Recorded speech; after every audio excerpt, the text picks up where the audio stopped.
The phone rang as I was finishing breakfast. It was an old machine with a disc. I refused to change it for something more modern, despite my son's constant taunts. Pearl always said that phone would bring us luck, but luck left our house with her 5 years ago. Hello? My voice sounded hoarse. It was unusual to talk in the morning as no one usually did. Dad? It's Ebner. I straightened involuntarily, as if my son could see me through the phone line. Ebner rarely called, only when he needed something. Good morning, son. Listen, it's my birthday this Saturday, remember? Ebner didn't wait for me to answer. We're having a family dinner. Ernestina insists you come. I knew that wasn't true. My sister-in-law Ernestina never insisted on my presence. Rather, she was the one who suggested that I not be invited, and Ebner decided that my absence would raise too many questions from the rest of the family. Of course I remember your birthday, I replied. 42 is a good age. 43, Father. I'm turning 43. Oh yes. I'm sorry. I had indeed forgotten. After 60, the years start to merge and the details slip away faster than I'd like. So you'll come? 6 o'clock tonight.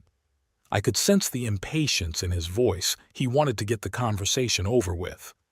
Of course I'll be there. Can I get you anything? I don't need anything, Ebner said. Just, be on time. I promised not to be late, and we said goodbye. Ebner hung up first as usual. Setting aside my unfinished toast, I looked out the window at the gray April sky of Castleton. Typical weather for our town, neither winter nor spring, as if nature hadn't yet decided what to do next. That's exactly how I've been feeling for the past few years. Being invited to my son's birthday party didn't make me happy, only anxious. The last 3 family gatherings had ended the same way. Ebner would strike up a conversation about my house. It's too big for one person, too expensive to maintain. You could move to a decent senior place where you'll be taken care of. I knew what was behind those words. Ebner needed money. Money from the sale of the house I'd built with my own hands for Pearl 40 years ago. I'd lived in Castleton all my life, 38 years delivering mail on the same streets I grew up on, knew every dog, every wicket, every story behind closed doors. People trusted me with their letters, cards, packages, the little and big joys of their lives. I was part of this town, and the town was part of me. The house on Elm Street was the last thing that connected me to the past, Pearl. With the times when the kids were small and looked at me with respect instead of poorly concealed irritation. I went up to the second floor, to the bedroom I'd once shared with my wife. I opened the closet and took a long look at the dark blue suit I'd bought for Pearl's funeral and had worn only a few times since. I had to see if it was too loose. I'd lost a lot of weight in the last year. It hung next to Pearl's summer dresses, which I'd never gotten around to putting away. Her scent had long since faded, but sometimes I thought I could still smell it, the faint scent of lavender and vanilla. The doctor had said it was normal, that memory could play such jokes. Trying on the suit, I found that it had actually gotten big. The pants were only held on by the belt, and the jacket dangled around my shoulders like a hanger. Pearl would have said I looked like a scarecrow from Farmer Higgins' cornfield. The thought made me smile. I carefully hung the suit back in the closet. Wearing it to my son's birthday party would be weird, too formal. Ebner would probably think I was going out of my mind. As it was, he thought I was almost senile, though I retained my clarity of thought and firmness of hand in my 68 years. I may have forgotten little things, but in the important things my mind remained sharp. On Saturday, I woke up early at first light, a habit developed through decades of postal service. After a breakfast of oatmeal, Pearl always said it was good for the heart, I spent the morning fiddling in the garden. The ground had warmed up enough to plant early vegetables. This year, I decided to try growing broccoli. Pearl loved it, and I never learned how, but the grandchildren, especially the youngest, Lydia, ate it with gusto. By noon, I was done with the beds, and after washing my hands, I made myself a ham sandwich. I turned on the radio, an old model that Pearl and I had bought back in the 80s. It was broadcasting news about some political scandal in the Capitol, but I didn't care much for it.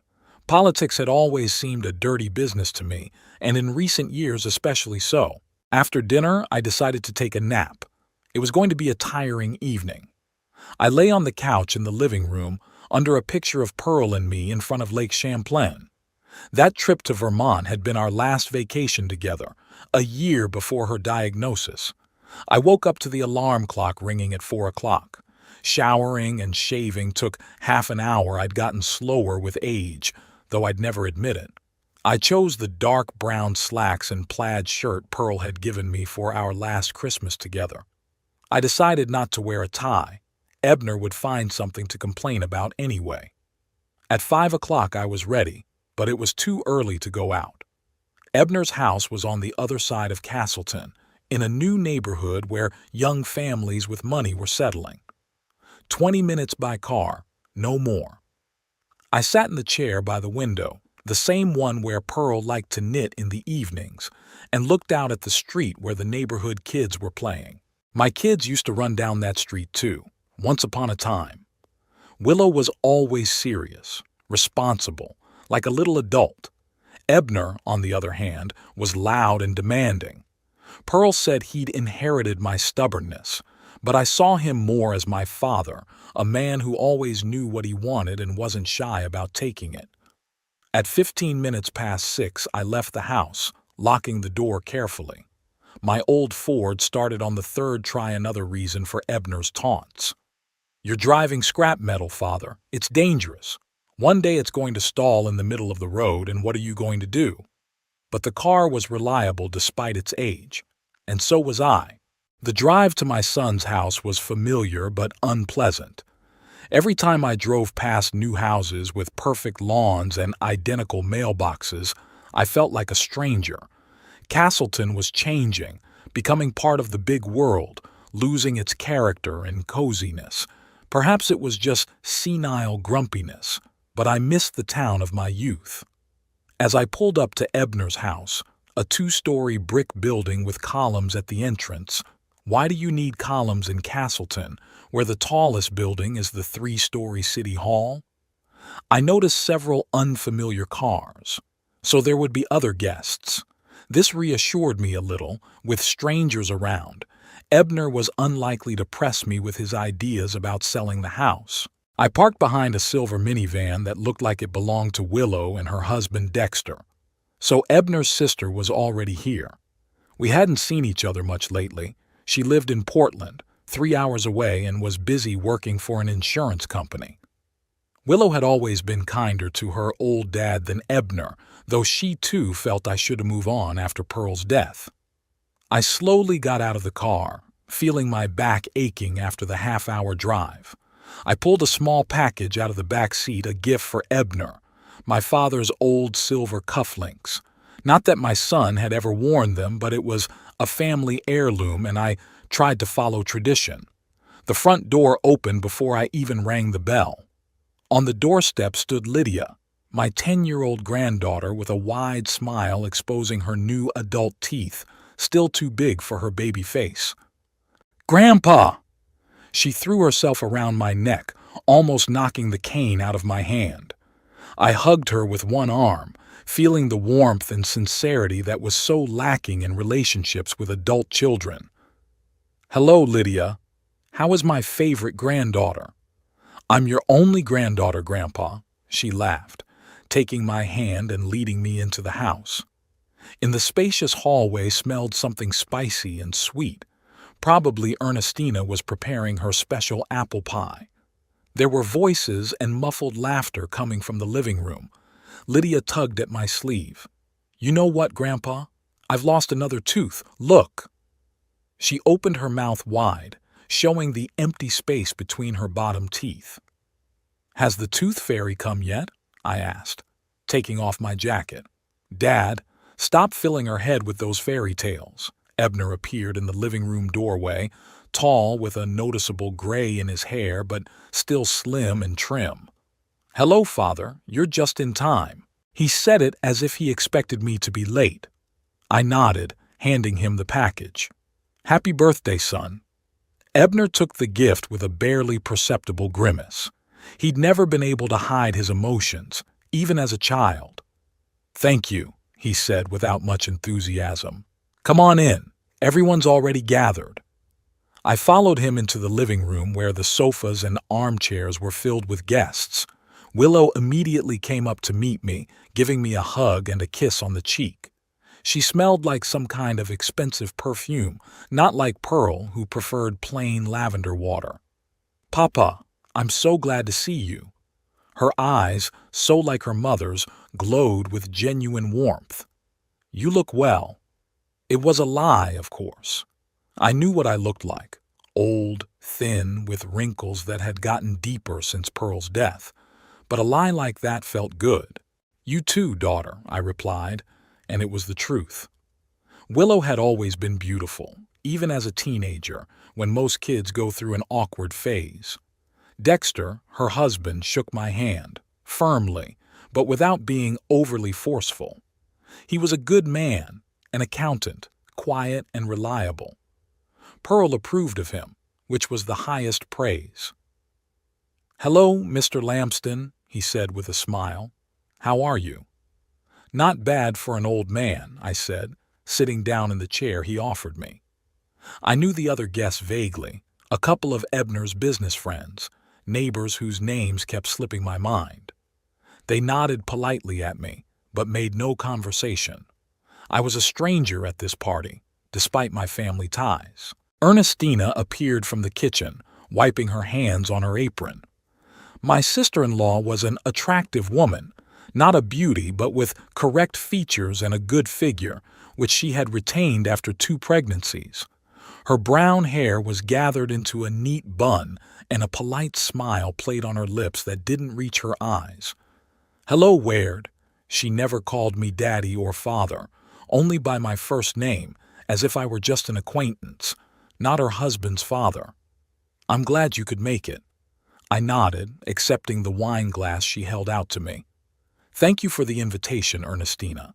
It's always so cozy at your place." That was a lie, too. Ebner and Ernestina's house was never cozy. Too perfect, too sterile, like an interior design magazine. Not a single book out of place, not a single picture that wasn't perfectly aligned. Pearl called homes like this unlivable. Grandson Toby, Ebner's 14-year-old son, slipped into the room and sat silently in the corner with his phone in his hands. I waved at him, but he pretended not to notice. At his age, it probably wasn't cool to hang out with his grandfather. Dinner passed in a tense atmosphere. I tried to be polite, answering questions about my health and how I was coping alone in such a big house. Ebner and Ernestina often glanced back and forth as if they were having a silent conversation. I noticed Willow frown when Ebner mentioned my house for the 3rd time. After the main course, a superb roast duck with oranges, Ernestina brought out a cake. 43 candles created a near-fire hazard, but Ebner pulled it off, blowing them all out with one mighty exhale. The guests applauded. "Before we cut the cake," Ebner said, standing up with a glass of wine in his hand, "I have some news to tell you. Some of you already know, but for the rest of you, it will be a surprise." He looked at me and I felt an unpleasant chill. This is it, I thought. Now he's going to start talking about my house. My printing company, Lamston Print, has been offered a major contract with the Royal Comfort Hotel chain. That means we'll have to expand. New equipment, more staff, maybe even a new premises. The guests hummed approvingly. Ebner raised his hand, calling for silence. Of course, that requires investment. I've applied to the bank for a loan, and preliminary approval has been received. But, he looked at me again, the bank requires additional collateral, something more substantial than our house, which is already mortgaged. I felt everyone's eyes turn to me. Willow shook her head slightly, a barely perceptible movement, but I could tell she didn't approve of what her brother was about to say. "Father," Ebner turned to me fully, "Ernestina and I have been thinking about your house on Elm. It's big, old, needs constant upkeep. It's hard for you to handle it alone." "I can handle it," I said quietly but firmly. "Of course you do." Ebner smiled, the condescending smile I hated. "But we're all worried. What if you fall? What if there's a fire? You're far away from us. We won't be able to get here quickly." I wanted to say that they don't come anyway, even when I ask, but I kept silent, not in front of guests. "What's your point, Ebner?" I asked, even though I knew the answer perfectly well. "We found a great place in Sun Valley. It's a new senior complex on the outskirts of town. They have medical staff, a common dining room, even a swimming pool. And most importantly, you'll be among people your own age, not alone." "I don't want to live among people my own age," I replied. "I want to stay in my house." Ebner sighed as if he were explaining something to an uncomprehending child. "Father, be reasonable.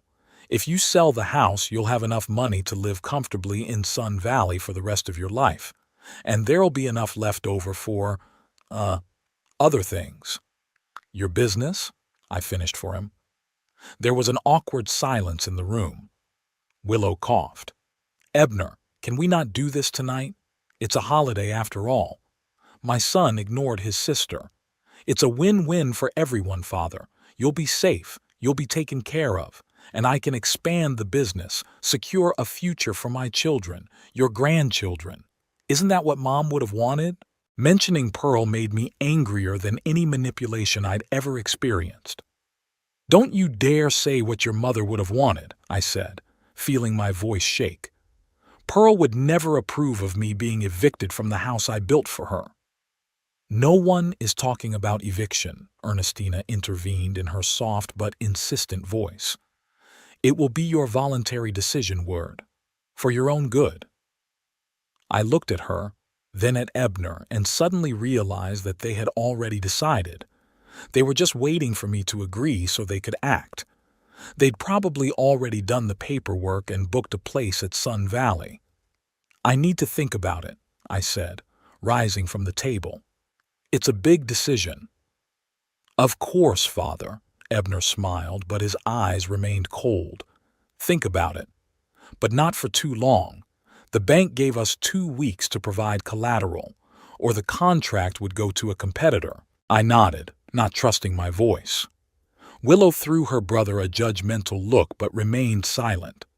Dexter looked down at his plate, clearly uncomfortable. The guests looked at each other, unsure how to react to the family scene. Ernestina, who was always good at smoothing over sharp edges, clapped her hands together. "And now the cake. Who wants a piece?" The conversation moved on to other topics, but the tension remained. I sat in silence, picking the cake with a fork which I could not taste. My mind was spinning with thoughts of home, of Pearl, of how quickly my children had forgotten everything we'd taught them: respect for their elders, family values, selflessness. When Ebner proclaimed a toast to his future success, I raised my glass with everyone else but didn't drink. I looked at my son and saw a stranger to whom I was only an obstacle to greater wealth. "What has happened to us, Pearl?" I thought, looking out the window at the darkening Castleton sky. "Where did we go wrong?"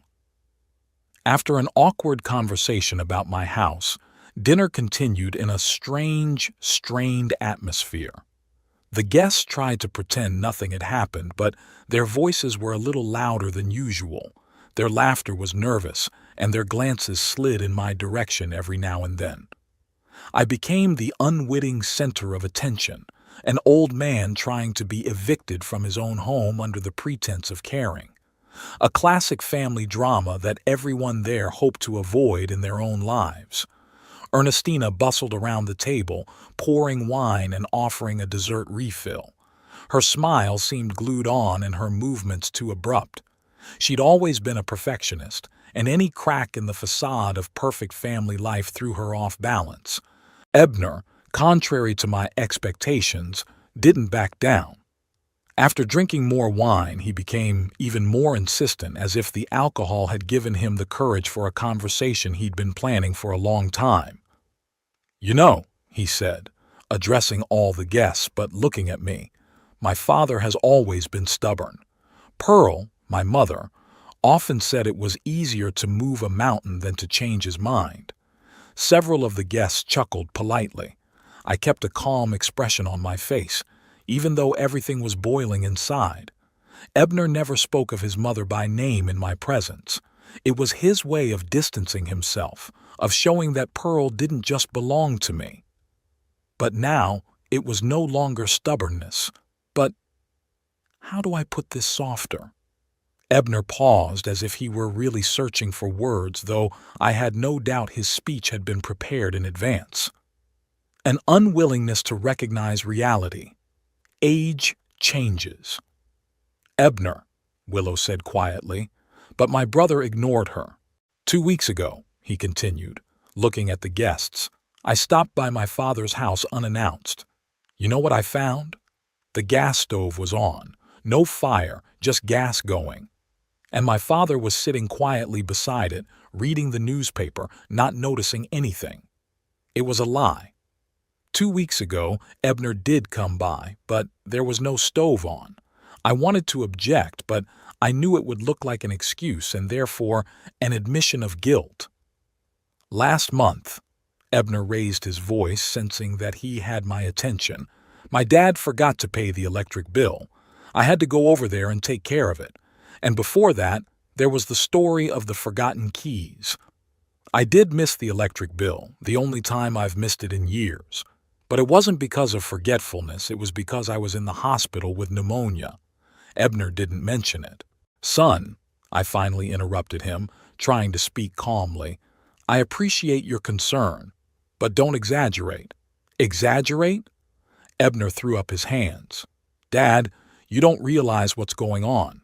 That's normal at your age, but we, your family, can see that you're not the same." "What am I supposed to be like at 68? I asked, feeling the muscles in my face tense with restrained anger. Ebner smiled indulgently. "That's exactly what I'm talking about. You're 69, Dad. You've forgotten your age again." I did turn 69 in February, but I used to think of myself as 68 years old, which is what happens when the days blend into a monotonous sequence. But I realized that, to everyone here, it was another sign of my fading.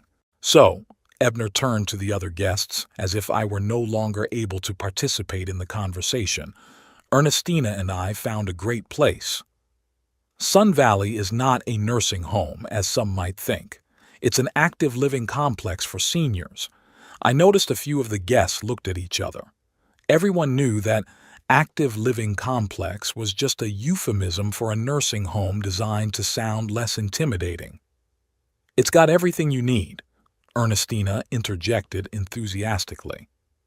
"Nurses around the clock, panic buttons in every room, a common dining room with a dietary menu. And the price is right," Willow added quietly. "It's not cheap," Ebner nodded, "but if we sell my father's house, we'll have enough money for years to come. And we're going to have to sell it someday, so why not now when it might do us some good?" "Benefit to whom?" I asked, looking straight into my son's eyes.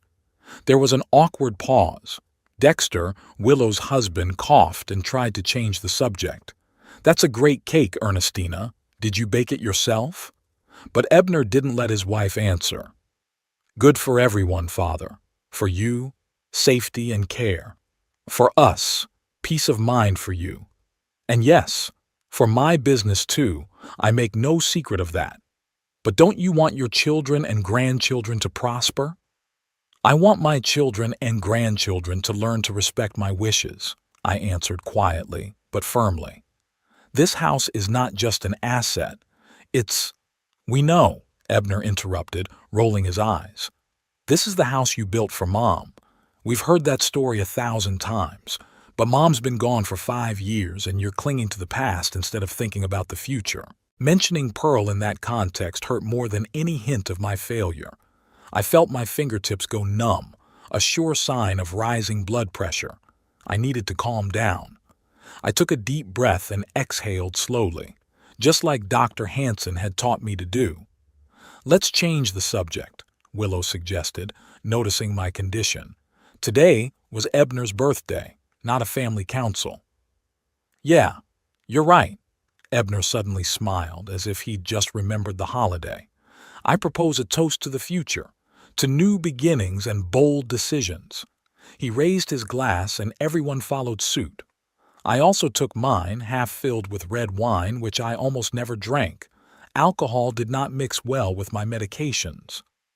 "To the future," the guests repeated in a discordant chorus and sipped from their glasses. I had just brought my glass to my lips when I noticed a strange movement out of the corner of my eye. Ebner, who sat at my right hand, quickly removed his hand from my glass. It was almost imperceptible. If it hadn't been for my years as a mailman, when I'd learned to notice the smallest details, I would have missed the gesture. I pretended to take a sip, but in fact the wine didn't even touch my lips. Examining the glass closely, I noticed nothing unusual, no powder on the surface, no change in color. But my intuition, which rarely failed me, signaled danger. Why would Ebner put something in my glass? Thoughts raced frantically through my mind. Poison me? No, too drastic even for Ebner.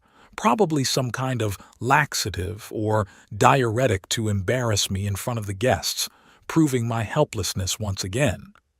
See, he can't even control his bowels bladder. He needs constant care. The perfect argument to convince everyone of the need for me to move to Sun Valley. Outrage fought in my soul with longing. Would my own son really be willing to do such a despicable thing? For what? For money? Or had his dislike for me grown over the years to the point where he was willing to humiliate his own father for petty gratification? Meanwhile, the conversation at the table returned to its usual course. They discussed the latest city news, children, politics, all the safe topics that usually come up at family dinners. I barely participated, pondering what to do next. I could just not drink the wine, but then Ebner's plan would still work. He'd say I'd become paranoid, afraid of my own family, making up conspiracies. Another sign of senile dementia. I could accuse him right here, in front of everyone, but who would believe an old man without proof? Ebner would just laugh and wag his finger at the guests, saying, "See what I was talking about?" And that's when I came up with an idea. Simple, but effective. An eye for an eye, as the Bible says. If Ebner wants someone to be embarrassed today, it shouldn't be his father. I waited until everyone was engrossed in a story one of Ebner's friends was telling.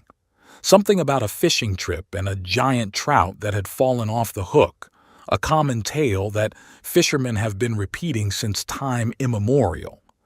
Everyone looked at the narrator, who was gesticulating vigorously in the center of the table, mimicking the size of the non-existent fish. Taking advantage of everyone's attention to the story, I discreetly switched my glass with that of Ernestina, who was sitting to my left. It wasn't difficult. The glasses were close, and I just had to make a quick movement before anyone looked in my direction. My conscience pricked me. Ernestina didn't deserve to be the victim instead of me. But then I remembered all her cold looks, all the times she'd supported Ebner in his efforts to get rid of me, all the times she'd kept the grandkids from visiting their grandfather, citing my tiredness. She was an accomplice, not an innocent victim. And then I say to him, "Frank, either you pull that fish out now or I'm going to push you into the lake," finished the narrator to general laughter. Ebner raised his glass. "To fishing stories that never change." Everyone drank again. I took a sip from Ernestina's glass, feeling the slight bitterness of wine on my tongue. I didn't notice any foreign flavor. Whatever Ebner had spiked it with was well dissolved and tasteless. Probably a laxative then. I wondered how fast it would take effect. Ernestina drained the glass almost to the bottom. She always drank faster than a lady should, as Pearl had said. I noticed that Ebner cast a quick glance at me, checking that I had drunk my wine.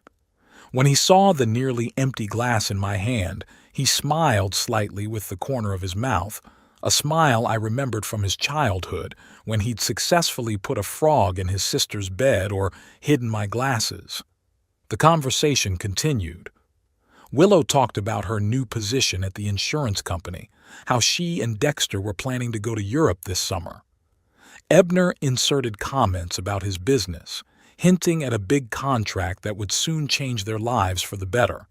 The usual talk of ordinary people dreaming of more. I watched Ernestina trying to do so discreetly. About 15 minutes after she drank the wine, a strange expression appeared on her face. She turned pale and swallowed several times, as if trying to cope with nausea. "Ernestina, are you okay?" Willow asked, the first to notice the change. My sister-in-law smiled weakly. "Yeah, it's just something—" She didn't finish her sentence and huffed. She didn't finish the sentence and pressed her hand to her stomach. "Honey?" Ebner turned to his wife, sincere concern in his voice. Ernestina tried to answer, but instead of words, a low moan escaped her lips. She stood up abruptly from the table, knocking over her empty glass. "Excuse me, I have to—" and without speaking, quickly left the dining room. There was silence at the table. The guests looked at each other, not knowing how to react. Ebner frowned. "It must be a stomach thing. She's been cooking all day, hardly eating anything. Maybe she needs some help?" Willow suggested, half rising from her seat. "I'll check," Ebner said and followed his wife out. The guests looked around awkwardly. Some offered more wine. Others talked about the weather, the usual reaction of people who didn't know how to behave in an awkward situation. I sat in silence, trying to keep a neutral expression on my face. There were conflicting feelings inside me, satisfaction that Ebner's plan had failed, and shame that I had done that to Ernestina. What would Pearl say when she saw such petty vengeance on my part? Ebner returned a few minutes later, his face expressing a mixture of concern and irritation. "Ernestina is not well," he announced. "She apologizes, but she won't be able to return to the table." "What's the matter with her?" Dexter asked. "Should we call a doctor?" No, Ebner answered quickly. "It's just an upset stomach. It happens." He gave me a strange look, like he was trying to figure something out. I pretended to be concerned. "I hope it's nothing serious. Maybe it's something to do with the food." "Everyone ate the same thing," Ebner said, "and no one else got sick." "Maybe allergies?" suggested one of the guests. "My sister can't stand shellfish, and she gets the same twinge." "Ernestina isn't allergic," Ebner shook his head. "Probably just overworked with the holiday preparations." The conversation gradually returned to its previous course, but the atmosphere had changed. Without the hostess, the party seemed to have lost its center. The guests began to look at their watches and whisper. One of the neighbors was the first to apologize and began to say goodbye, referring to the need to get up early tomorrow.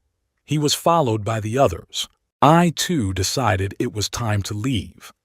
After thanking Ebner for the invitation and wishing Ernestina a speedy recovery, through the door she never came out of the bathroom, I headed out. Willow volunteered to walk me to the car. "Are you okay, Dad?" she asked when we were alone in the driveway. "This talk about the house. Ebner shouldn't have brought it up today, not in front of everyone." "I'm fine," I answered, though it wasn't entirely true. "Don't worry about me." "I am worried," she put her hand on my shoulder. "You're still my daddy, and I want you to be happy. But Ebner's right in his own way, too. This house is too big for you alone." "Don't start, Willow," I pulled away gently. "Not tonight." She sighed. "Okay, but promise me you'll at least think about it. Not about the nursing home, but maybe a smaller apartment or moving in with me and Dexter. We have a guest room with a private bath." "I'll think about it," I promised, knowing I wasn't moving anywhere. My house was the last thing that connected me to Pearl, to our life, to a past that was becoming more and more blurred by the day. Willow hugged me goodbye, and I smelled her perfume, not at all like Pearl's, but somehow it reminded me of her. Maybe because there was the same tenderness in her daughter's gesture that I remembered in my wife's touch. I was just getting into the car when the front door of the house opened abruptly and Ebner appeared on the doorstep. Even in the darkness, I could see that his face was contorted with anger. "Dad!" He walked quickly to the car, ignoring Willow, who was still standing nearby. "What did you do? What are you talking about, son?" I tried to make my voice sound innocent and surprised. "Don't pretend!" Ebner was almost shouting. "Ernestina is very sick. What did you put her on?" Willow gasped. "Ebner, what are you talking about? Daddy didn't slip her anything." "Then why did she lock herself in the bathroom with—" He paused, apparently aware of his sister's presence, and continued in a quieter voice. "With an upset stomach. What is that but poisoning?" "Maybe food poisoning," I suggested. "Or a virus." "Don't you dare make a fool of me." Ebner leaned against the open car window, his face only a few centimeters from mine. "I saw you switch glasses. Do you think I'm blind?" I stayed calm, even though my heart was pounding like crazy. "I don't know what you're talking about, Ebner." "What glasses?" "You know which ones," he said through gritted teeth. "Yours and Ernestina's. Somehow you found out and decided to take revenge. But you won't get away with it, old man." "Ebner, that's enough," Willow intervened, pulling her brother away from the car. "You're drunk and you're talking nonsense. Dad didn't poison anyone. Why would he do that?" Ebner looked at me with such hatred that I could almost physically feel the heat of it. But there was something else in that look too. Confusion. Incomprehension. He knew I'd somehow figured out his plan, but he couldn't figure out how. "This isn't over," he said quietly without shouting, which made his words sound even more menacing. "You can't cling to the past forever, Father. Change is inevitable, whether you like it or not." He turned and headed back into the house with a quick stride, leaving Willow at a loss. "What was that all about?" she asked, walking back to my car. "Why is Ebner accusing you of poisoning Ernestina? That's absurd." I shrugged. "Your brother always had a flair for the dramatic. He must have had too much to drink." Willow shook her head. "No, there's something wrong. I've never seen him so angry." She glared at me. "Daddy, are you sure you don't know why he's so angry?" I could have told her the truth. I could have explained that Ebner had tried to humiliate me by putting something in my glass and how I'd turned the situation against him.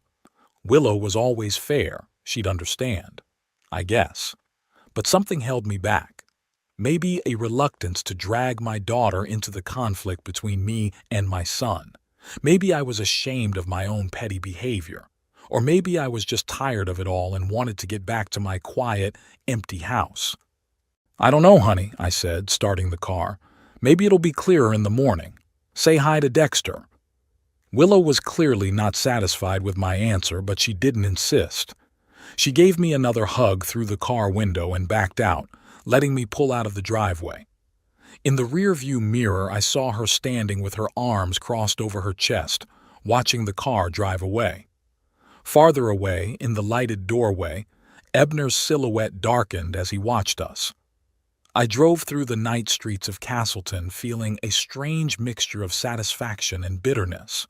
What had happened tonight was only a symptom of a much deeper problem. My family had fallen apart and I didn't know if I could put it back together again. Turning on the radio, I heard an old song that Pearl and I had often listened to when we were young. The tune reminded me of a time when things were simpler, when the future seemed bright and promising, and my children looked at me with love instead of annoyance. "What happened to us, Pearl?" I thought again, gazing down the dark road. "Where did it all go wrong?" There was no answer, of course, only the quiet music from the speakers and the thought that tomorrow I would have to face the consequences of tonight. And they, I was sure, would not be long in coming. I woke up early, as usual. Old letter carrier habits don't disappear with retirement. My body still considered 5 in the morning the perfect time to start the day. For a while, I just lay there, looking up at the ceiling and listening to the silence of the house. Somewhere in the back of the building was the ticking of an old wall clock that Pearl had bought on sale during our first year of marriage. Outside, the birds were chirping softly. The spring was gaining strength in spite of all the hardships of human life. The events of last night came back to me in all their unpleasant details. Ebner's attempt to put something in my glass, my retaliatory maneuver, my son's angry accusations in the driveway, Willow's confused face. None of this boded well. I rose slowly, feeling my joints aching. Age was taking its toll, though I'd fought it diligently, doing the set of exercises Dr. Hansen recommended every morning, stretching, a few light squats, back exercises. Nothing complicated, but enough to keep my body in working order. Breakfast was modest, oatmeal with dried fruit and a cup of strong tea. Pearl had always insisted on a full breakfast of bacon and eggs, but since her death, I'd gradually switched to simpler food. I didn't see the point in cooking something complicated just for myself. I was just finishing the dishes when the phone rang. The hands on the clock read 7:30, too early for a normal call. I knew immediately who it was. "Hello," I said, wiping my hands with a kitchen towel. "Are you happy with yourself?" Ebner's voice sounded hoarse, like he'd been up all night. "Good morning, son," I said calmly. "To what do I owe this early call?" "Don't pretend you don't understand." I could hear the fury in his voice. "Ernestina spent the whole night in the bathtub. She's still turning inside out. I took her to the hospital at 3 in the morning. I felt a pang of guilt. I didn't expect it to be this serious. What was Ebner going to slip me if I reacted so strongly?" "I'm sorry to hear that," I said sincerely. "What do the doctors say?" "Acute stomach upset of unknown etiology," Ebner hissed. "But you and I know what it is, don't we? What did you put in her wine?" "I didn't put anything in her wine," I said firmly, "and I think you know that very well." There was a heavy pause on the line. I could almost hear Ebner gritting his teeth, trying to decide whether to persist or admit the truth. "You switched glasses," he finally said, quieter, without the aggression of before. "I saw it." "Suppose so." I didn't deny it. But what was in Ernestina's glass was meant for me, and we both know who put it there. There was silence again, longer this time. When Ebner spoke, his voice sounded tired and detached. It was a harmless laxative, just to embarrass you a little in front of the guests and make you realize you can't live alone. No harm to your health. Harmless? I couldn't believe my ears. Ernestina had to be taken to the hospital. "Maybe she's allergic," Ebner snapped. "Or maybe you'd gotten it wrong and slipped her something of your own. You haven't been yourself lately, Father." I took a deep breath, trying to stay calm. Ebner had always been like that. Even as a child, he'd never admitted his mistakes, always found a way to put the blame on others. "Anyway," I said, "I hope Ernestina feels better soon. Give her my apologies." "Apologize?" Ebner grinned bitterly. "Do you really think a simple sorry is going to be enough, after what you did?" "What did you expect after what you planned to do?" I asked quietly. "This is different." He sounded absolutely convinced that he was right. "I did it for your own good.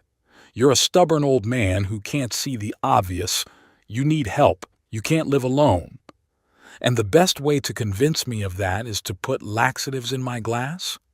I shook my head, even though Ebner couldn't see it. "Son, I'm disappointed." "Don't you dare call me that," he suddenly exploded. "Don't you dare pretend to be a caring father. Where was your concern when I really needed it? When Ernestina and I were trying to buy a house and the bank refused us a loan because of my credit history? When my printing company was on the verge of bankruptcy the first year? When Toby needed surgery and our insurance didn't cover all the costs?" I was silent, stunned by this sudden flood of accusations. Some of it was fair. I wasn't always there when I was needed. Being a mailman was time-consuming, and I often missed important moments in the children's lives. But the other part was a clear exaggeration. I helped Ebner with a down payment on a house, acted as a guarantor on his mortgage despite his bad credit history. I'd given money for Toby's medical treatment, even though Ebner later insisted it was a loan and returned the entire amount, refusing to accept the help. "I've always tried to help you, son," I finally said, "but you always wanted more." "That's enough," Ebner cut me off. "I didn't call to get into a fight. I just wanted you to know this isn't over.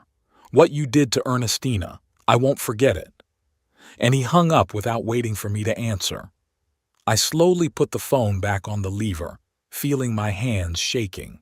Anger, resentment, disappointment all mixed up in my soul. But strongest of all was the bitterness of realizing how deep the gulf between me and my son was. Once I held him in my arms, taught him to ride a bike, helped him with his homework. Now he looked at me as an obstacle, as a problem to be solved. To distract myself from the heavy thoughts, I decided to check my email. This had always been a challenge for me. Computers came into my life too late, when the habit of paper letters and face-to-face communication was already deeply ingrained. But Pearl insisted that I learn to use email. "Otherwise, you'll fall behind in life, Ward," she used to say. The old computer stood in the small room that Pearl and I called the study.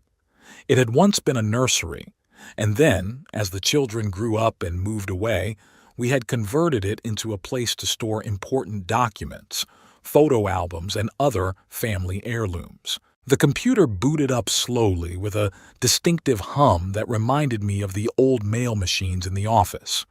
When the desktop finally appeared, I launched the browser and entered my email address.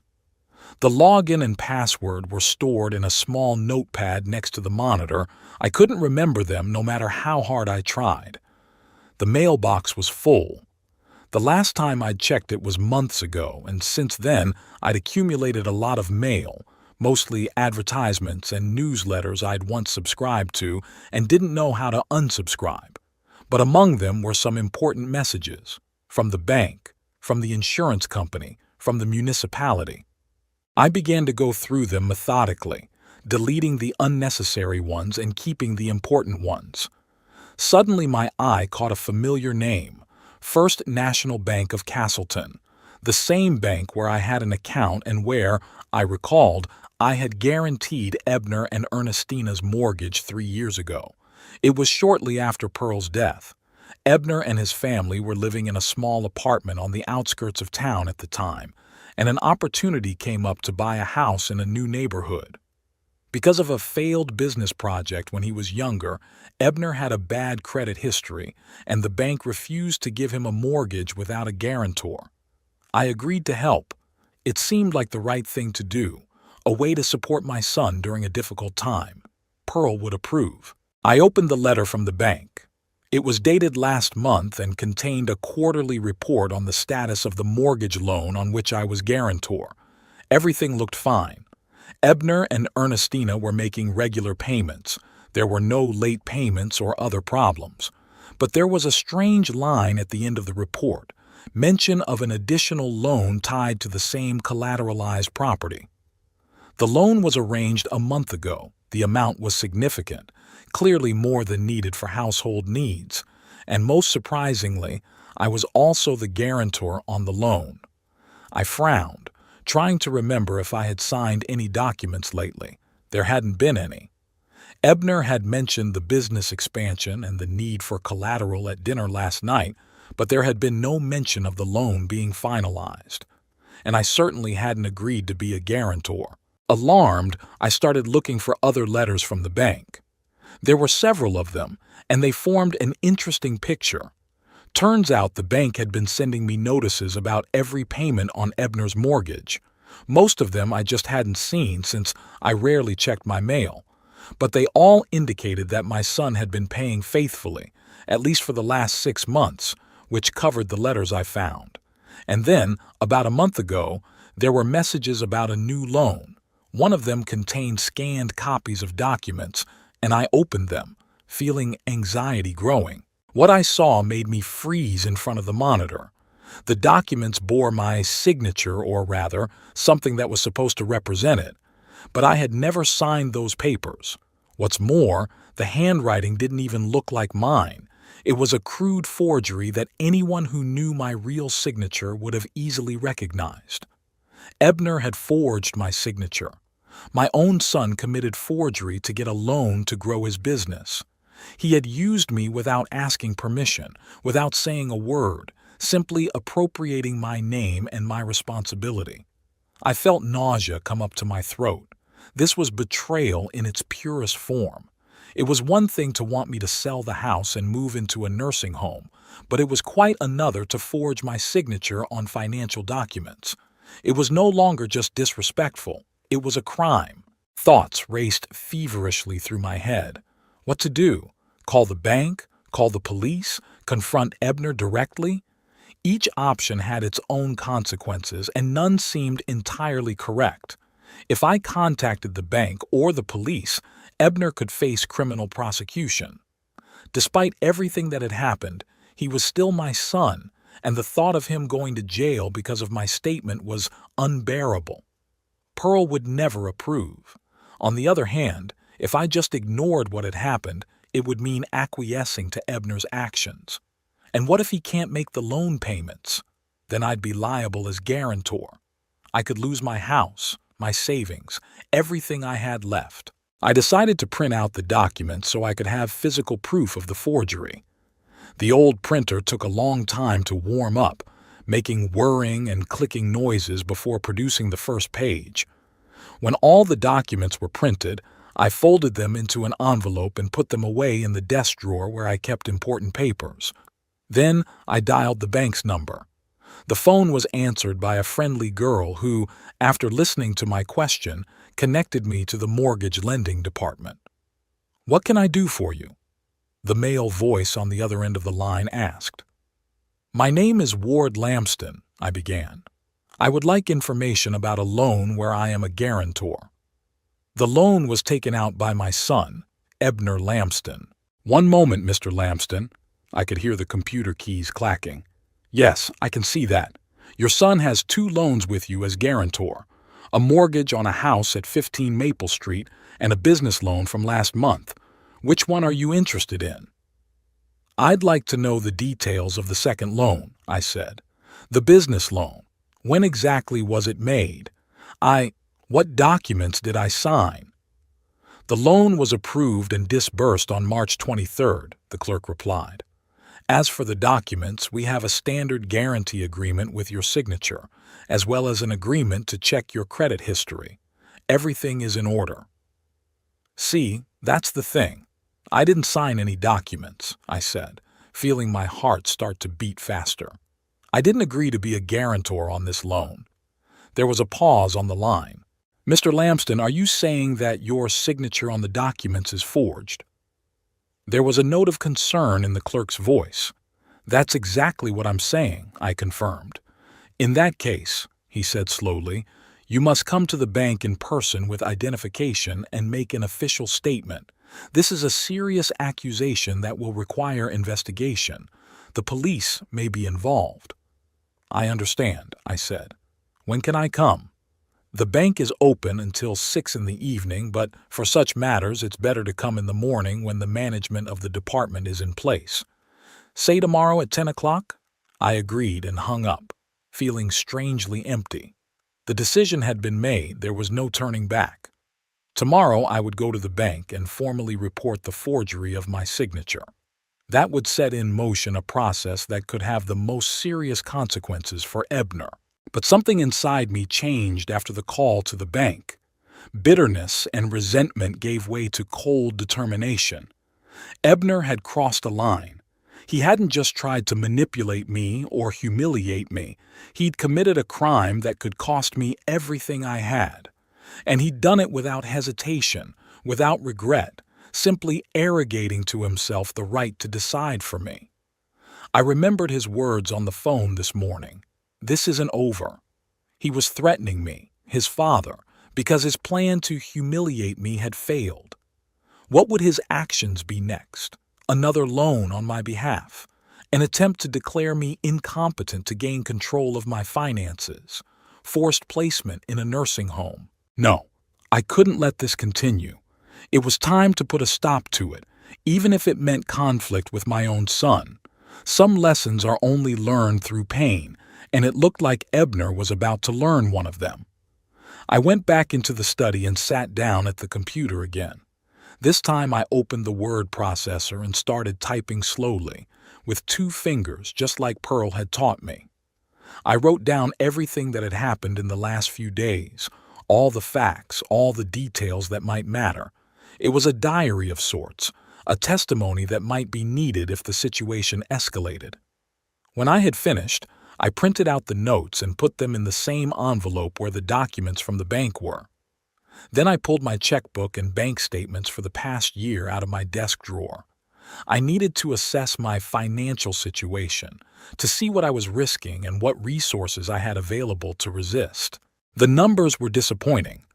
The letter carrier's pension didn't make me rich. Most of my savings had gone to Pearl's medical care in the last months of her life.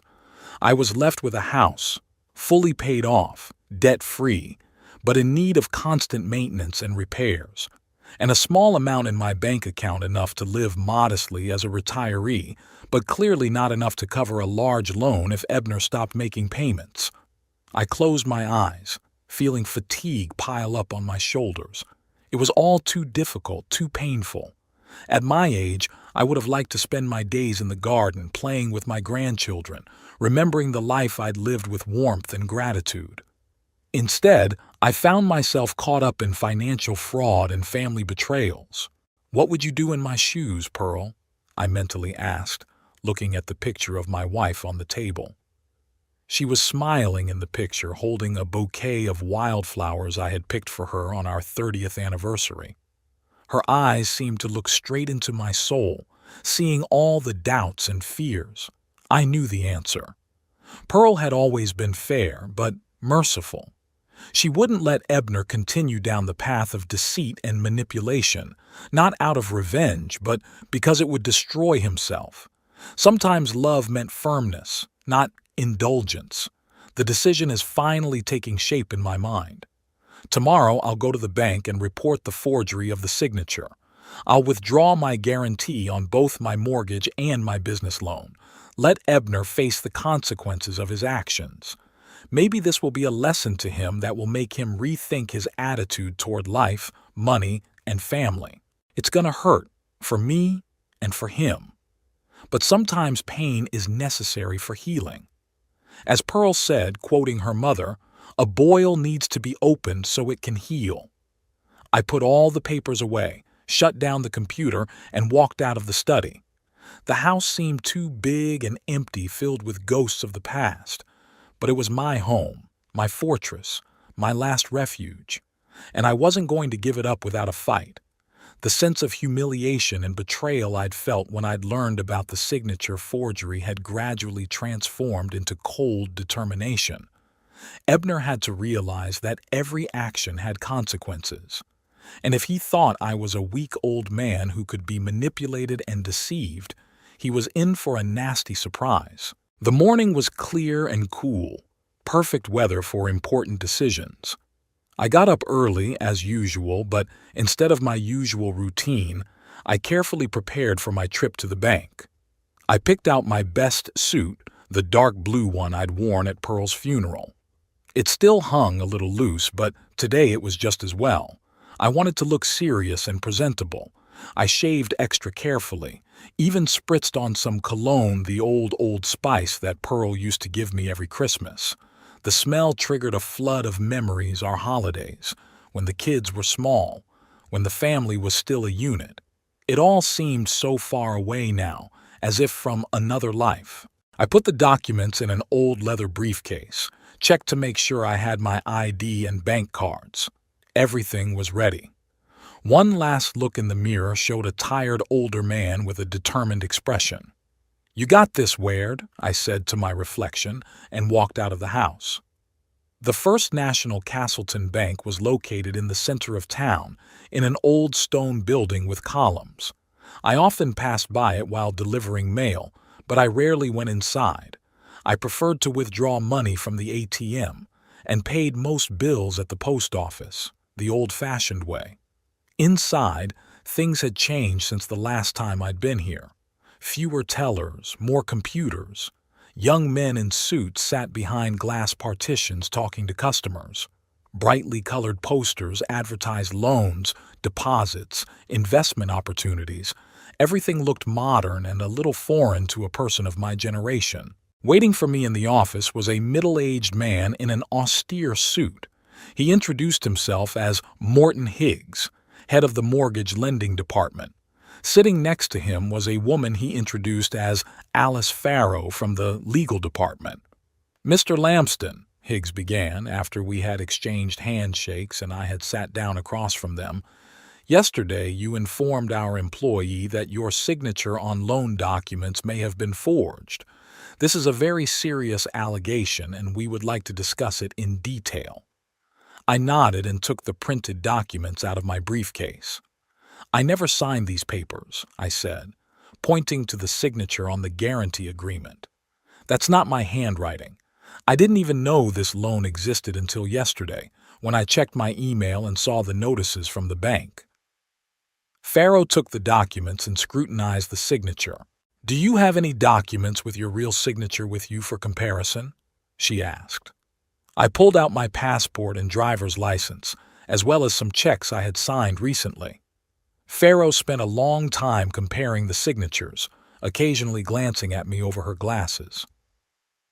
"Indeed, the signatures are noticeably different," she said at last. "Mr. Lamston, are you prepared to make an official statement about the forgery, and perhaps to give a statement to the police?" "Yes," I answered firmly. "I'm sure of what I'm saying." "Can you suggest who might have forged your signature?" Higgs asked, though I could see in his eyes that he already knew the answer. "My son, Ebner Lamston," I said, feeling the bitterness rise to my throat. "He's the only one who had motive and opportunity. The loan is on his business, from his application." Higgs nodded as if that confirmed his hunch. "Mr. Lamston, let me explain what happens next. We will suspend the loan and begin an internal investigation. If the forgery is confirmed, we will be forced to contact law enforcement. Forging a signature on financial documents is a felony." I took a deep breath. Despite the determination with which I'd come here, the thought of Ebner facing criminal prosecution was heavy. "I understand," I said, "but there's something else." Higgs raised his eyebrows. "Yeah? I also want to withdraw my guarantee on the mortgage loan," I continued, "the one that was taken out 3 years ago when my son bought the house." "That's more complicated," Higgs frowned. "Unlike the business loan, your signature is real, I assume?" "Yes," I confirmed. "But then I agreed to be a guarantor under certain conditions. My son had promised that he would not take out additional loans against the house without my consent. He violated that condition by forging my signature. This is a material breach of our agreement." "I understand," I said. "But isn't the fact that my signature was forged on another loan sufficient reason to renegotiate all agreements with this client?" Higgs and Farrow looked at each other again. There was a look of surprise in their eyes, as they had not expected such legal knowledge from an elderly pensioner. "You're right," Higgs said slowly. "The bank can renegotiate all credit agreements with a client if there is evidence of fraud on his part. But that would have serious consequences for your son, Mr. Lamston. If we revoke the mortgage guarantee, he will have to either repay the loan in full immediately or provide other collateral. Otherwise, the bank will be forced to initiate foreclosure proceedings." I remained silent, contemplating the situation. I didn't want my grandchildren to end up on the street because of their father's mistakes. But at the same time, I knew I had to teach Ebner a lesson, to stop him before he went too far. "I have a suggestion," I said finally. "We freeze the business loan and start investigating the forgery. As for the mortgage, I'm willing to continue as guarantor, but on the condition that all payments go through me. That is, Ebner will wire the money to me, and I'll pay the mortgage. That way, I know that the payments are on time and in full." We spent the next hour going over the details. I signed the forged signature statement, agreed to participate in the investigation, and signed the new mortgage loan documents. Higgs explained that the bank would contact Ebner later today to notify him of the situation and the need to appear at the bank to resolve the matter. By the time I left the bank, it was almost noon. The bright spring sun was blinding my eyes, so I put on the old hat I always carried with me in the car. Before I got behind the wheel, I decided to walk around downtown to gather my thoughts. The phone in my jacket pocket vibrated, interrupting my musings. I pulled it out and saw my son's name on the screen. The bank had apparently already contacted him. I took a deep breath and answered, "Hello? What did you do?" Ebner's voice shook with rage. "Do you realize what you've done?" "Hello, son," I said calmly. "I believe the bank has already contacted you." "Contacted? They froze all my company's accounts. They've blocked credit.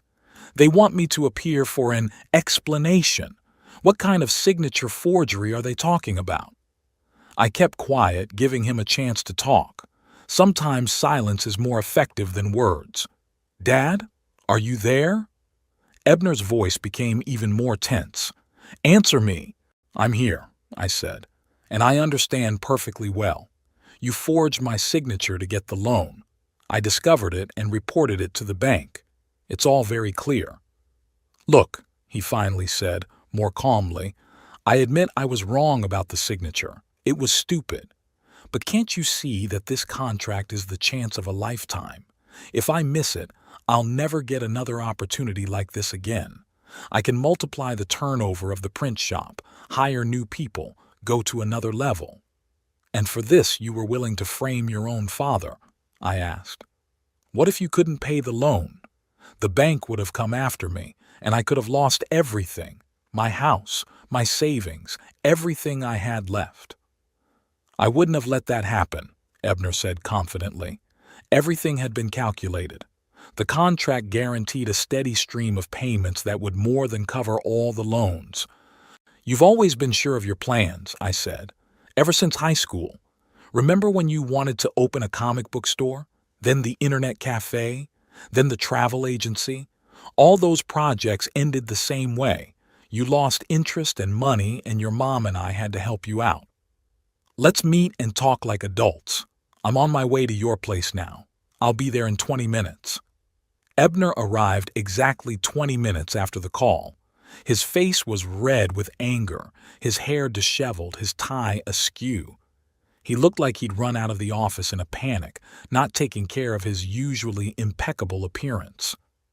"Come in," I said, stepping aside. "I made tea." "Tea?" He grinned bitterly as I walked in with a tray. "Really? You ruined my life and now you're offering tea?" "I didn't ruin your life, Ebner," I said, setting the tray on the coffee table. "You put it in jeopardy when you decided to forge my signature." "It was a technicality." He raised his voice again. "Just a signature on a piece of paper, and you turned it into a disaster." "No, son," I shook my head. "It's not just a signature. It's a crime, and it's not your first step in that direction." "What are you talking about?" Ebner frowned. "About the laxative you put in my glass," I reminded him. "About how you manipulated me for years to get what you wanted. About how you turned Ernestina against me and even tried to influence Willow." "Bullshit!" Ebner cut him off. "You've become paranoid, Father. You see conspiracies where there aren't any." "I do?"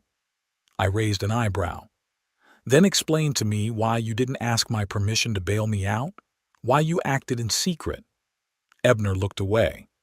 "I told you I wanted to save time. The contract had to be signed quickly or someone else would have gotten it. And so you decided to risk your freedom and my well-being." I shook my head. "No, Ebner. It wasn't a matter of rushing. You just knew I'd say no." "Of course you would," he suddenly exploded. "You always say no, always standing in the way of my success. When I wanted to go to business school, you insisted on community college. When I wanted to move to the big city, you and Mom talked me into staying in Castleton. All my life you clipped my wings, and now you wonder why I didn't come to you with my hand out once again." I was stunned by this flood of accusations. There was some truth to what Ebner had said. Pearl and I had indeed advised him not to rush into business school until he had decided on a direction, and we had expressed concern about his plans to move to a metropolitan area with no concrete prospects. But we did it out of love, out of a desire to keep him from making mistakes, not out of a desire to clip his wings. "Mom and I always wanted the best for you," I said quietly. "We supported all your endeavors when we saw that you were serious. Remember who gave you the money for your first printing equipment? Who helped with the down payment on the house? And you've been reminding me about it ever since," Ebner muttered. "Every time something goes wrong, you remember how much you've done for me." "What happens now?" he finally asked. "With the loan, with the business, with the house?" "That's up to you," I replied. "I offered the bank a compromise. They're willing to keep the mortgage on the condition that all payments go through me. That is, you will transfer the money to me, and I will pay the mortgage." "Like a child who can't be trusted with money," Ebner grinned bitterly. "Like a man who's abused his trust," I corrected him. "As for the business loan, the bank has launched an investigation. If they find evidence of forgery, and they will, the case may be turned over to the police." Ebner turned pale. "Is that what you want? To have your son tried for fraud?" "Of course not," I shook my head. "But I want you to understand the gravity of the situation. You crossed the line, Ebner, and now you have to face the consequences." "Do you have any other financing options?" I asked. "Other investors? Partners?" Ebner shook his head. "I tried, but no one wants to invest in small businesses in Castleton. Too small a market, too much risk." "What about selling a stake in the business?" I suggested. "Do you have any employees who could become partners?" "Maybe," Ebner said uncertainly. "Harvey, my deputy, has been wanting to get in on the action for a long time, but his contribution alone won't be enough. Start there," I advised. "Talk to Harvey, look for other potential investors, and be honest with the bank. Admit your mistake. Offer a repayment plan." "What about my house?" Ebner asked. "If the bank pulls the mortgage, I've already told you, I'm willing to continue as guarantor under new conditions. You won't have to worry about the mortgage if you're honest with me." Ebner was silent for a long time, pondering my words. Then suddenly he asked, "Why are you doing this? After everything I've said and done, why are you still trying to help?" I smiled sadly. "Because you are my son, and because your mother would never forgive me if I let you fall when I could have reached out my hand." At the mention of Pearl, Ebner's eyes moistened. He turned away quickly, trying to hide his emotions. "I don't understand you, Father," he said quietly. "You could have just ignored the fake and everything would have been fine. Instead, you caused trouble for all of us, and now you're offering to help." "I caused trouble?" I shook my head.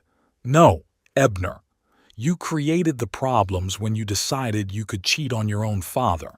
I just didn't let you escape the consequences. Sometimes that's what help is all about, letting a person realize their mistakes and correct them. News travels fast in a small town, especially when it comes to a scandal like identity fraud." Toward the evening of the same day I was meeting with Ebner, I got a call from Willow. Her voice sounded worried, almost frightened. "Dad, is it true? What Dexter told me? That Ebner forged your signature on some bank documents?" I sighed. Some of the bank clerks must have known Dexter. Castleton was too small a town to keep anything a secret. "Yes, dear, it's true," I answered, determined not to hide the reality of the situation from my daughter. "Your brother took out a business loan using my signature without my knowledge." There was silence on the line. I could almost see Willow rubbing her forehead, a gesture she'd adopted from Pearl when she was upset or puzzled. "I can't believe it," she finally said. "I mean, it's a crime, Dad. What's going to happen now?" "I've already talked to Ebner," I said. "We're trying to find a way out. The bank has opened an investigation, but I'm hoping we can resolve this without involving the police. "Oh my God," Willow whispered. "What about Ernestina? The kids? Do they know?" "I'm not sure," I answered honestly. "Ebner came alone. Maybe he hadn't told them yet." "I'll be there," Willow said firmly. "Tomorrow. Dexter will stay with the kids and I'll come to you. We need to discuss this as a family." I wanted to object, to say that she shouldn't get involved in the conflict between me and her brother, but part of me was glad that Willow was taking my side. My daughter and I hadn't been as close as we had been in recent years, and her support now meant more to me than I could put into words. "Okay," I said. "I'll be waiting for you." The next morning, as I was eating breakfast, the doorbell rang. When I opened it, I saw Ebner. He looked exhausted with dark circles under his eyes as if he'd been up all night. Behind him stood Ernestina, pale and tense. "May I come in?" Ebner asked without his usual assertiveness. I stepped back silently, letting them into the house. We walked into the kitchen where my uneaten oatmeal was still on the table. "Sorry for the early visit," Ebner said, sitting down at the table. Ernestina sat next to him, hands folded in her lap like a model schoolgirl. "Ernestina and I discussed the situation all night and decided to come to you before I went to the bank." I sat down across from them, waiting for them to continue. "I was wrong," Ebner said, looking me straight in the eye. "What I did to the signature, it was unforgivable. And what happened at my birthday party, with the laxative," he shook his head. "I don't know what came over me. I guess I was just, confused." Ernestina put her hand on his shoulder. "We're both confused, Weird," she said, addressing me personally for the first time in years. "Ebner told me everything, about the signature, about the laxative, about your conversation yesterday." I was in shock. I couldn't believe that we'd gotten to this point. I looked at them, not knowing what to say. Part of me wanted to just forget about everything, go back to the way things were. But the other part of me remembered all the years of estrangement, all the small and big betrayals, all the times when Ebner and Ernestina had put their own interests ahead of family ties. "What made you change your mind?" I asked at last. "Yesterday you were ready to accuse me of every mortal sin, Ebner, and today you came to apologize. What happened?" Ebner and Ernestina looked at each other. "The truth," said Ebner. "The truth happened. When I got home yesterday, Ernestina knew right away that something was wrong. I told her about our conversation, about the bank freezing the accounts, about the investigation." He paused, and she asked me bluntly, "Did you really forge your father's signature?" And I couldn't lie. Not to her, not after everything that had happened. Ernestina squeezed his hand. "I was furious," she admitted. "I had never seen Ebner so small. He confessed to everything, not just the signature forgery, but what had happened at the birthday party, how he planned to slip you laxatives to make you feel helpless and agree to sell the house, how he manipulated you for years to get financial support." "And you forced him to come here?" I asked. "No," Ebner shook his head. "It was my decision. After Ernestina expressed everything she thought, we talked for a long time. About us, about our family, about the example we set for our children. And I realized I'd become what I'd always despised, a man willing to betray his loved ones for money." I was silent, trying to comprehend what I had heard. Their sincerity seemed genuine, but I'd known Ebner too long to trust the sudden change without reservation. "What do you want me to do?" I asked bluntly. "Nothing," Ebner answered. "I mean, of course I'd like you to withdraw your statement about the signature forgery, but I realize I have no right to ask you to do so. I'm here to plead guilty and say I'm willing to take responsibility. I'm going to go to the bank and confess." "What about the printing press? The contract?" "I talked to Harvey as you advised," said Ebner. "He's agreed to put up the money and become a partner. It's not as much money as we need, but it's a start. Maybe we can find other investors. And if not, well, we'll have to cancel the contract. It'll be hard, but it's not the end of the world." I looked at my son, trying to see him as the little boy I once taught to ride a bike. That teenager who came to me for advice when he fell in love for the first time. That young man who stood beside me at Pearl's funeral, squeezing my hand tightly when I was ready to break. "I'll talk to the bank," I said finally. "Maybe we can find a solution that won't hurt your reputation or your business, but on one condition." "What's that?" Ebner stepped forward. "No more secrets. No more manipulation. No more trying to control my life or make decisions for me. I'm your father, not an obstacle to your success." Ebner nodded. "I promise. And I'll do anything to earn back your trust, even if it takes years."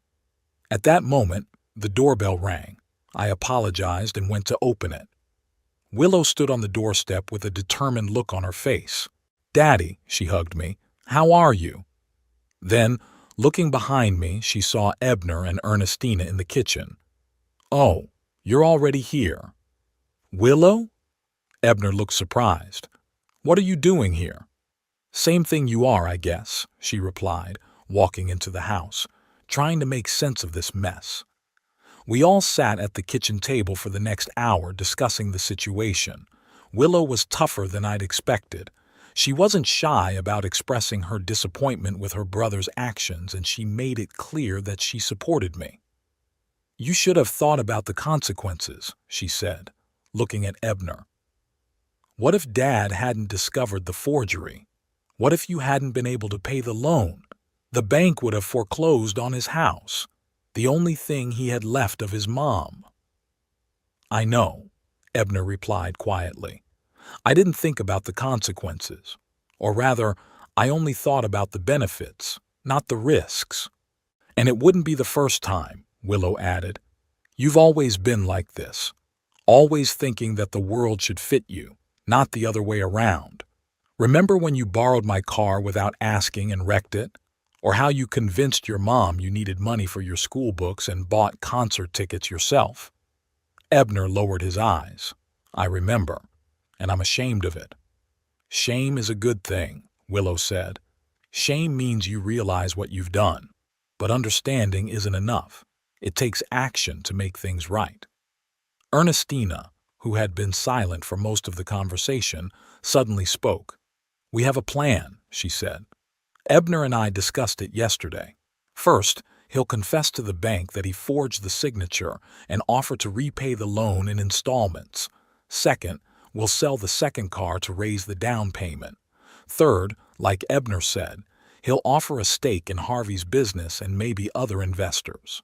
"And what about Wired's house?" Willow asked. "Do you still want him to sell it?"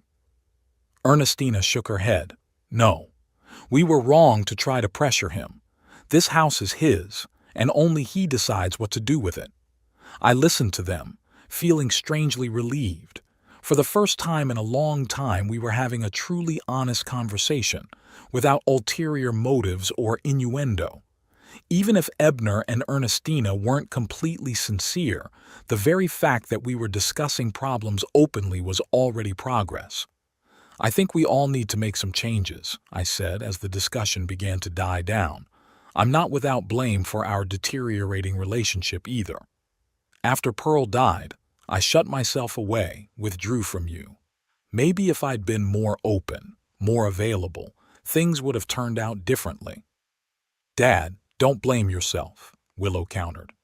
"You had a right to grieve the way you needed to." "Yes," I agreed, "but 5 years is too long to live in the past. Pearl would want me to move on, to be a part of your lives, a part of your grandchildren's lives." I paused, gathering my thoughts. "I have a proposal, a compromise, if you will." All three of them looked at me with interest. "I won't sell the house," I said. "But I could convert the annex into a separate dwelling for myself. A small apartment with a separate entrance is all I need. And the main house," I looked at Ebner and Ernestina, "could be a place for family gatherings, where the grandchildren could stay on weekends, where we could all gather for holidays, a family center of sorts." That's a wonderful idea," Willow said slowly, as if thinking it over. "You'd keep the house, but it would serve the whole family. And we could help fix up the outhouse, Ebner added. I'm good at construction, and Harvey's a former electrician, so he could do the new wiring. I could do the design, Ernestina suggested, and I was surprised to hear the genuine enthusiasm in her voice. Make it comfortable and cozy for you. We continued to discuss details, and gradually the idea became more and more concrete. The annex that used to be a workshop could indeed be converted into a small but comfortable apartment. It would require heating, plumbing, and the addition of a bathroom, but it was all doable. By noon, we had a rough plan of action. Ebner was to go to the bank and come clean. I promised to talk to the bank manager and ask for leniency, given that my son had pleaded guilty. Willow volunteered to help with the legal side of things. Her husband Dexter knew a good lawyer who could advise us. And Ernestina promised to start planning the renovation of the outhouse. As Ebner and Ernestina were leaving, my son stopped in the doorway and turned to me. "Thank you, Father," he said, "for giving me a chance to make things right. I won't let you down again." I nodded, not trusting my voice. Something in the look on Ebner's face, in his tone, reminded me of when we'd been really close. Maybe not all was lost yet. Willow stayed with me. We sat in the living room drinking tea and reminiscing about the past, the good times when Pearl was alive, when the kids were small, when the future seemed bright and cloudless. "Do you think he's really changed?" Willow asked, referring to Ebner. "Or is this just temporary remorse until he gets out of trouble?" I wondered. "I don't know," I answered honestly. "People can change, but it usually happens slowly with difficulty. Ebner had always been impulsive, always looking for the easy way out, but he's also always been capable of genuine love and affection. I guess time will tell." "Do you?" Willow looked at me carefully.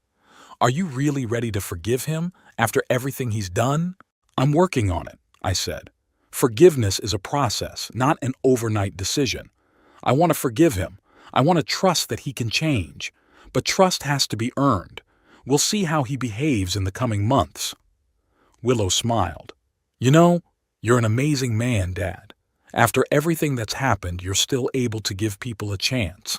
Mom would be proud of you." The thought that Pearl would be proud of me warmed my heart. I had so often questioned my decisions after her death, so often wondered what she would have done in my place. Maybe I was finally beginning to find my own path. The following weeks were filled with activity.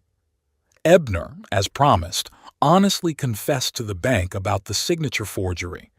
Thanks to my plea and the fact that he had come forward with the confession himself, the bank decided not to take the case to the police, limiting itself to a fine and temporary closure of the line of credit.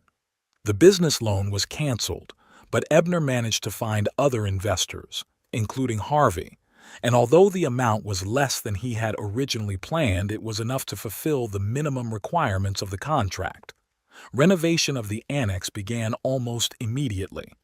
Ebner came every weekend with tools and materials, sometimes with Harvey, sometimes with other friends. Willow and Dexter also helped when they could. Even the grandchildren participated. Toby turned out to be a good helper with the hammer, and Lydia was enthusiastic about choosing colors for the walls and curtains. Ernestina was completely transformed in her attitude toward me. She called almost every day, consulting on the layout, bringing fabric samples and furniture catalogs. One day she confided to me that she had always felt uncomfortable in my presence, thinking I was judging her as not being a good enough wife for my son. "I was wrong," she said.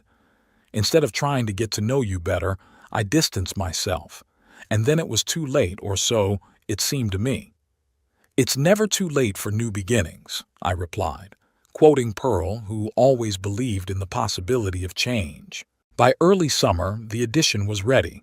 60 square meters of personal space, a bedroom, a small living room, a kitchenette, and a bathroom. Everything was new, modern, but with a touch of antiquity that I had always appreciated. Ernestina had done a great job of selecting furniture and accessories that perfectly matched my taste, although I had never told her that directly. Moving day became a real family celebration. Ebner barbecued in the backyard.